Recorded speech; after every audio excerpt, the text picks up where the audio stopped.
नमस्कार। The follow up के इस लाइव में आप तमाम दर्शकों का स्वागत है। मेरा नाम संजय रंजन है और मेरे साथ इस लाइव में द फॉलो अप के पॉलिटिकल एडिटर जितेंद्र कुमार और मेरे सहयोगी मनोज पांडे भी मौजूद हैं। तकरीबन 2,500 करोड़ रुपया जो केंद्र से झारखंड को मिलना था 15वें वित्त आयोग के अनुसार, वो पैसा अब झारखंड को नहीं मिल पाएगा और इसके लिए बकायदा केंद्रीय मंत्री ने एक पत्र भी लिखा है। और इसके बाद अब यह सवाल उठ रहा है कि ये जो 2,500 करोड़ 15वें वित्त आयोग से स्टेट को लेना था और शहरी इलाकों में, ग्रामीण इलाकों में जो विकास के कार्य हैं जिसे पूरा करना था, वो पैसा जो अब नहीं मिलेगा उसके लिए जिम्मेदार कौन है? क्या केंद्र की नीतियों की वजह से ये पैसा अब झारखंड को नहीं मिलेगा या फिर झारखंड सरकार की तरफ से कोई चूक हुई जिसके कारण जो है केंद्रीय मंत्री ने यह पत्र लिख करके स्पष्ट कर दिया है कि अब जो है दावा किया जा रहा है पैसे को लेकर के, वो पैसा नहीं मिलने वाला है। आपको मालूम है कि लगातार मुख्यमंत्री हेमंत सरकार यह कहते रही है कि अब तक 1,36,000 करोड़ रुपया केंद्र के ऊपर बकाया है। ऐसे दावों के जरिए कि राज्य की सरकार केंद्र सरकार के ऊपर हमलावर रहती है और यह एक मैसेज देने की कोशिश करती है आम लोगों को कि केंद्र मदद नहीं कर रहा है। तब जबकि केंद्रीय मंत्री ने यह खुले तौर पर पत्र लिख करके कह दिया है कि 15वें वित्त आयोग की कोई भी राशि अब इस झारखंड को नहीं मिलने जा रहा है, तो क्या फिर से जो है झारखंड उसी तरीके से आक्रामकता से सवाल करेगा या वाकई में जो स्टैंडर्ड जो मेंटेन करना था, जिन मानकों के आधार पर ये पैसे राज्य को मिलते हैं, उसके लिए झारखंड जो है प्रयास नहीं किया। एक जो वजह बताई गई है उस पत्र में कि निकाय चुनाव सही समय पर नहीं होना जो है एक बड़ा कारण फैक्टर बताया गया है और इसके वजह से कहा गया है कि वो पैसा जो है अब झारखंड को नहीं मिलेगा। इसका क्या असर होगा? और तब जबकि जो काम, चाहे वो नगरीय इलाकों में हो या फिर शहर में, ग्रामीण इलाकों में जो काम हो चुका है, वैसे में जो संवेदक हैं उनके पैसों का क्या होगा? तमाम तरीके का सवाल है। इन सवालों पे आज हम लोग बातचीत करेंगे। सबसे पहला सवाल जितेंद्र सर से है। सर, सबसे पहले तो दर्शकों को आप ये बताइए कि ये जो केंद्रीय मंत्री का जो पत्र है नगर विकास मंत्री को, ये किस बेसिस पे ये पत्र लिखा गया और दरअसल कहा क्या गया है, क्यों नहीं पैसा मिलेगा? देखिए, इसको मतलब फाइनेंस कमीशन का रिकमेंडेशन को थोड़ा हम स्पष्ट कर देना चाहते हैं। फाइनेंस कमीशन जो केंद्र सरकार का है वो हर राज्य का दौरा करती है और वो उस राज्य के ग्रामीण और शहरी इलाकों के इंफ्रास्ट्रक्चर, वहाँ की स्थिति का आकलन करने के बाद वो अनुशंसा करता है फाइनेंस कमीशन, जो हमको अमुक स्टेट के इस क्षेत्र को मजबूती प्रदान करने के लिए इतना अतिरिक्त मदद की जरूरत है और उसके अनुसार केंद्र सरकार वो पैसा स्टेट गवर्नमेंट को देता है। तो उसी फाइनेंस कमीशन के रिकमेंडेशन पर ग्रामीण क्षेत्रों में विकास के लिए ग्रामीण विकास विभाग को लगभग 2 वित्तीय वर्षों में लगभग 2800 करोड़ की राशि मिलनी थी, लेकिन उसमें एक शर्त थी कि राज्य वित्त आयोग स्टेट फाइनेंस कमीशन का उस राशि के खर्च में अनुशंसा और इसका गठन जरूरी था। लेकिन स्टेट गवर्नमेंट ने स्टेट फाइनेंस कमीशन के गठन में शिथिलता बरती, लापरवाही की, समय से उसका गठन नहीं हुआ, उसका रिकमेंडेशन नहीं आया, जिस कारण से केंद्र सरकार ने 2 वित्तीय वर्षों का जो लगभग 2800 करोड़ रुपया था उसको रोक दिया। लेकिन लास्ट में ग्रामीण विकास मंत्री दीपिका पांडे और स्टेट गवर्नमेंट के अन्य अधिकारियों के प्रयास से, कोशिश से केंद्र से स्टेट गवर्नमेंट लगभग 2000 करोड़ रुपया लेने में सफल रही, बावजूद 800 करोड़ रुपया वो बकाया रह गया। लेकिन राज्य वित्त आयोग का तो गठन कर लिया गया है। राज्य वित्त आयोग के गठन के बाद जो अनुशंसा किया गया राज्य वित्त आयोग के, उसी आधार को बनाते हुए जो 24-25 था उसका पूरी राशि और 25-26 की जो राशि बकाया राशि थी, दोनों मिला के जो लगभग 2800 करोड़ रुपया था, उसमें स्टेट गवर्नमेंट को 2000 करोड़ रुपया तो केंद्र सरकार दे दी। लेकिन 750 से 800 करोड़ रुपया जो बकाया रह गया, और उसके बाद 1 अप्रैल से 15वें वित्त आयोग का कार्यकाल ही खत्म हो गया। और अब केंद्र सरकार ने स्पष्ट कर दिया है कि 15वें वित्त आयोग का कार्यकाल खत्म हो चुका है और हम अब उस आयोग की अनुशंसा पर मिलने वाली राशि जो है सो नहीं देंगे। तो ये तो ग्रामीण विकास का विषय हुआ। इसी तरह से नगरीय क्षेत्रों में विकास के लिए जो नगर निकायों को पैसा मिलना था, वो 3 वित्तीय वर्षों में 700 करोड़ रुपए प्रति एनम के दर से लगभग 2200 करोड़ के आसपास मिलना था। लेकिन उसमें एक शर्त थी, जो नगर निकायों का चुनाव, चूंकि नगर निकाय क्षेत्र में यूएलबी के अनुशंसा से ही उस विकास के काम को किया जाना था, तो नगर निकाय का चुनाव शुरू में यहाँ कोरोना के कारण बाधित हुआ, बाद में हाई कोर्ट और दाव पेच के कारण बहुत विलम्ब हुआ, फिर तरह तरह का मतलब ये जो 2200 करोड़ रुपया जिसकी चर्चा हो रही है, बात हो रही है कि अब वो पैसा केंद्र नहीं देने जा रहा है, केंद्रीय मंत्री के उस पत्र के हवाले से बातचीत हो रही है, वो निकाय चुनाव में जो देरी हुई, समय पर जो निकाय चुनाव नहीं हुआ, उसकी भी एक बड़ी वजह आप मानते हैं, उसको भी कोट किया गया है? उसी को बड़ी वजह और मुख्य वजह वही है, जो 2200 करोड़ रुपए के भुगतान में मात्र 2 टाइड फंड और अनटाइड फंड में स्टेट गवर्नमेंट को 118 करोड़ और 178 करोड़, लगभग 300 करोड़ की राशि ही प्राप्त हुई। लेकिन सर 31 मार्च तक ये 15वें वित्त आयोग का कार्यकाल था, चुनाव तो 27 फरवरी को ही हो गया कंप्लीट। 27 फरवरी को बाकायदा निकाय चुनाव का परिणाम भी आ गया था। संभवतः मार्च में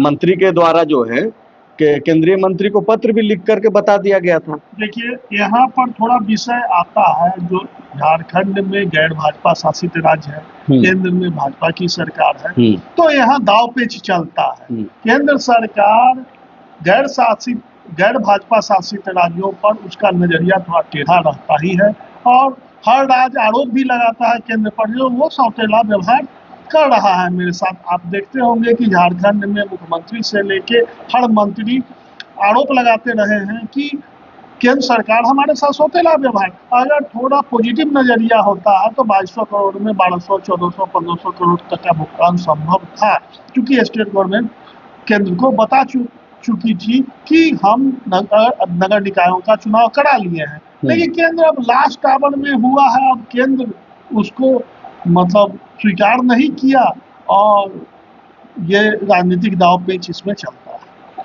मतलब आप ये बोल रहे हैं, पांडे जी, जितेंद्र सर ये बोल रहे हैं कि ये सिर्फ नियमों के आधार पे ये पत्र नहीं आया है, बल्कि चूंकि यहाँ पे गैर बीजेपी की सरकार है, ऐसे में राजनीतिक दांव पेच भी जो है केंद्रीय मंत्री के उस पत्र में दिख रहा है, और उसको उस तरीके से देखा भी जाना चाहिए तब, जबकि 31 मार्च तक तो 15वें वित्त आयोग का कार्यकाल था ही, और उसके पहले ही जो है नगर विकास मंत्री के द्वारा पत्र लिख दिया गया कि भाई हमारे यहाँ तो निकाय चुनाव कंप्लीट हो गया है। तो जो एक आधार है जिसके वजह से जो शर्तें हैं एक तरीके से कि भाई आप यूटिलाइजेशन सर्टिफिकेट दीजिए या फिर ऑडिट कराइए जो आप योजना के एवज में जो पैसे की मांग कर रहे हैं, या फिर राज्य वित्त आयोग का गठन, या फिर नगरीय इलाकों में जो पैसों को लेकर के, जैसा कि सर ने कहा कि निकाय चुनाव समय पे करा लेना था, उसमें देरी की वजह से जो है पैसे तो अटके, लेकिन जब एक करा लिया गया, क्या बाकी में जो सर बोल रहे हैं उसको उस तरीके से भी देखा जाना चाहिए? नहीं, बिल्कुल 100% सर की बात से मैं इत्तेफाक नहीं रखता। आप यूटिलाइजेशन सर्टिफिकेट दे देते हैं समय पर। आज भी राज्य सरकार ये बोल दे कि हमने यूटिलाइजेशन सर्टिफिकेट दे दिया, तो फिर मंत्री और राज्य सरकार क्या, फिर सुप्रीम कोर्ट कहेगा कि दीजिए पैसा, टाइम पे आपको इन्होंने यूटिलाइजेशन सर्टिफिकेट दे दिया। तो ये क्या होता है, उसमें ये होता है कि आपके लिए शर्त हम कड़ा कर देंगे शर्त जो है वही मानना होगा 100%, 1 इंच हिलेंगे नहीं। और जहां मेरी सरकार है वहां हम 1-2 इंच हिलने का गुंजाइश रखते हैं, बस इतना ही फर्क होता है सामान्य तौर पे, आप समझिए। अब इसमें क्या है कि राज्य सरकार समय पर नहीं हुआ, तो राज्य सरकार की वजह से नहीं हुआ। पहला मामला हुआ कि भाई कार्यकाल पूरा हुआ, तब तक सुप्रीम कोर्ट में मामला चल गया कि ओबीसी को आरक्षण देना है। ओबीसी को आरक्षण के लिए आपको आयोग का गठन करना पड़ गया। तब तक फिर मामला कोर्ट में चल गया कि इतना दिन बिना चुनाव के नहीं रह सकते, आप चुनाव कराइए। सरकार ने एफिडेविट दिया कि नहीं भाई हम ओबीसी को आरक्षण देंगे। इस सब में पूरा टाइम लैप्स हुआ। अब लैप्स हुआ तो उसका खामियाजा भुगतना पड़ा। आप देखिए इसी झारखंड राज्य में ग्रामीण में ज्यादा बजट है, लेकिन उनका महज 700 करोड़ रुपया फंसा है। क्यों फंसा है? क्योंकि लास्ट आवर तक ये लोग यूटिलाइजेशन सर्टिफिकेट दिए, अभी हाल फिलहाल में 1800 करोड़ रुपया लेके आए, तो उतना का नहीं दे पाए, तो उनका 700 करोड़ रुपया फंसा। चूंकि शहर में चुनाव ही नहीं हुआ था, इसलिए इनका ज्यादा फंस गया पैसा। इसी तरीके से अब बाकी अगर वित्त आयोग की सिफारिशों के अलावा जो पैसा जिस पर राज्य सरकार हमेशा केंद्र का ध्यान आकर्षित करती है, वो पैसा को लेकर हमेशा दोनों में जीरा होता रहता है। जैसे आपको बता देते हैं, स्टाइपेंड का पैसा 336 करोड़ रुपया लगभग पैसा फंसा हुआ है, प्री और पोस्ट हम दोनों का बता रहे हैं। अब उसमें नियम क्या है? नियम ये है कि आप इनरोल कर लीजिए बच्चों को और हम बैठ के वहां मिलाएंगे और उसके बाद हम पैसा जारी करेंगे। उसमें ग्रुप ए बी सी इस तरीके से बनाया गया है। उसके अलावा है कि राज्य में जो एसटी बच्चा हो उसका 25% राज्य सरकार पैसा देती है, 75% केंद्र सरकार देती है। एससी बच्चा जो है उसका 40% राज्य सरकार देती है, बाकी 60% केंद्र सरकार देती है। और बीसी का भी 40% राज्य सरकार देती है और 60%। अब इसी बीच में आपको मैं एक बात बताता हूं जिससे आम लोग समझ जाएंगे। पहले क्या होता था कि केंद्र पैसा भेज देती थी कि आप खर्चा कीजिए और उसका यूटिलाइजेशन सर्टिफिकेट दीजिए। इस बार नरेंद्र मोदी ने राज्य सरकारों को एक साफा करके एक सॉफ्टवेयर बनाया, यूनिट, जैसे आप ही का पैसा है पर आरबीआई में रखा हुआ है कि आपको इतना इतना इतना इतना खर्च करना है स्पर्श में। तो अब उसमें क्या है कि आप जैसे 100 चापाकल गड़ाए तो ठेकेदार पैसा बिल जनरेट किया, बिल जनरेट हुआ, ट्रेजरी में जाएगा, तो मान लीजिए उसका 1 लाख हुआ बिल, तो 1 लाख में अगर राज्य सरकार को 25,000 देना है, 75,000 केंद्र को देना है, तो जब वहां बिल में जनरेट होगा 1 लाख का, तब उस पैसे से अमाउंट ट्रेजरी यहां से पास होने के बाद तब वो पैसा उसके अकाउंट में जाएगा। तो ये एक लेंदी प्रोसेस हो गया। अब केंद्र सरकार का क्या कहना था कि क्यों आप ऐसा कर रहे हैं बेवजह? तो वो कह रहे हैं कि अब हमको ये पता होना चाहिए कि जो पैसा केंद्र भेज रही है वो प्रॉपर यूटिलाइज हो रहा है कि नहीं। जैसे अभी भविष्य में तो ऐसे में तो जो पांडे जी बोल रहे हैं सर, तब तो यूटिलाइजेशन सर्टिफिकेट का भी बहुत जरूरत नहीं है, जब सब कुछ स्पष्ट है, कौन कितना पैसा डालना है, एक स्पर्श जिसका आप नाम ले रहे हैं, जब सब कुछ तय है, एक फॉर्मेट तैयार है, तब देखिए जैसा कि मतलब शीर्ष अधिकारियों से बातचीत भी हुई, उनका कहना है कि यूटिलाइजेशन सर्टिफिकेट केंद्र सरकार मांग रही है, लेकिन अब यूटिलाइजेशन सर्टिफिकेट का बहुत महत्व नहीं रह गया है, क्योंकि केंद्र सरकार जिस मद में पैसा दे रही है उसको मालूम है जो वो भुगतान किस लाभुक को हुआ है, दुमका, देवघर या पाकुड़ के किस लाभुक को भुगतान हुआ है। क्योंकि स्पर्श जो वेबसाइट बनाया है केंद्र सरकार, उसमें जैसा कि पांडे जी बता भी रहे थे, वो एकदम स्पष्ट है जो केंद्र सरकार इस योजना में इतनी राशि देगी। तो उस योजना का कार्यान्वयन करने के बाद स्टेट गवर्नमेंट को बिल जेनरेट करना है, अपने ट्रेजरी से उसको पास कर देना है। वो बिल जब पास होगा तो वो केंद्र सरकार के पास जाएगा और केंद्र सरकार देखेगा जो जिस योजना में हम पैसा दे रहे हैं वो पूरा हुआ है, तो केंद्र सरकार उसको स्वीकृति प्रदान कर देगा। उसके बाद वो जो राशि है वो आरबीआई में जो स्टेट गवर्नमेंट का अकाउंट खुला हुआ है वो वहां से आरबीआई चला जाएगा और वो पैसा डिडक्ट होके स्टेट गवर्नमेंट को उतना पैसा मिल जाएगा। तो आप एक तरह से कह सकते हैं, तो जो डिजिटाइजेशन का युग आ रहा है उसमें इसको आप बहुत बुरा नहीं कह सकते हैं। इसमें विषय इतना ही है कि स्टेट गवर्नमेंट को अब एक्टिव रहना होगा। केंद्र सरकार अगर कोई योजना बना रही है, उसमें इतना पैसा अनुदान के रूप में देने की बात कह रही है अपने बजट में, तो स्टेट गवर्नमेंट को आगे बढ़कर स्पीडली उस योजना को पूरा करके और उस राशि को जल्द से जल्द ले लेना होगा। अब पहले का अगर दो साल पहले की स्थिति आप जब देखेंगे तो किसी योजना में जब मतलब स्टेट गवर्नमेंट उस योजना को पूरा करती थी तो 31 मार्च को यूटिलाइजेशन सर्टिफिकेट भेजने की प्रक्रिया शुरू होती थी। अब आपको इस लेट लतीफी से काम नहीं चलेगा, आपको बहुत स्पीडली ये अगर स्पर्श से पूरे देश के राज्यों को जुड़ना है, आपको अपने ट्रेजरी सिस्टम को सुधारना है, तो आपको इसमें काम करना होगा। इसमें स्टेट गवर्नमेंट की भी लापरवाही है। और वही बात फिर से, चूंकि अब दोनों केंद्र और राज्य में दो दलों की सरकार है, तो वो तो स्वाभाविक जो राजनीतिक मतलब एक पॉलिटिकल लाइन तो निकलेगा ही निकलेगा। लेकिन सर एक चीज ये बताइए कि इन दोनों की लड़ाई में नियमों के आधार पर और राजनीतिक जो स्टैंड है उन दोनों को थोड़ा किनारे करते हुए, कि अगर नगरीय इलाकों में अगर कोई संवेदक जिन्होंने काम किया उसका अब क्या होगा? क्या वो पैसा नहीं, वो देखिए टेंडर निकला, सरकार ने उसको टेंडर अलॉट किया, वर्क ऑर्डर दिया, काम पूरा किया, तो स्टेट गवर्नमेंट को तो उसका भुगतान करना ही होगा।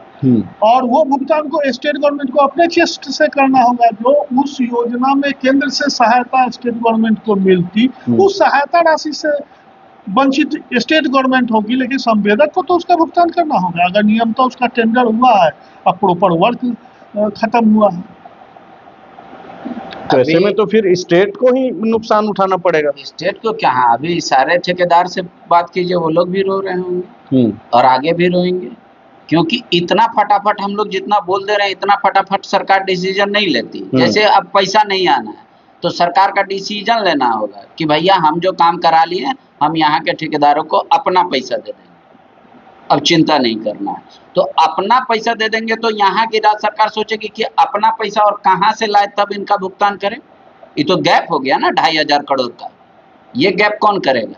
मान लीजिए ग्रामीण में 700 करोड़ का गैप वो है, अलग से वित्त मंत्री वहां जाके केंद्र में बोल रहे हैं कि भैया 5000 करोड़ तो मेरा कमर्शियल टैक्स वाला तो पैसा दे दीजिए, जो जीएसटी का डिफरेंस है वो पैसा बाकी है।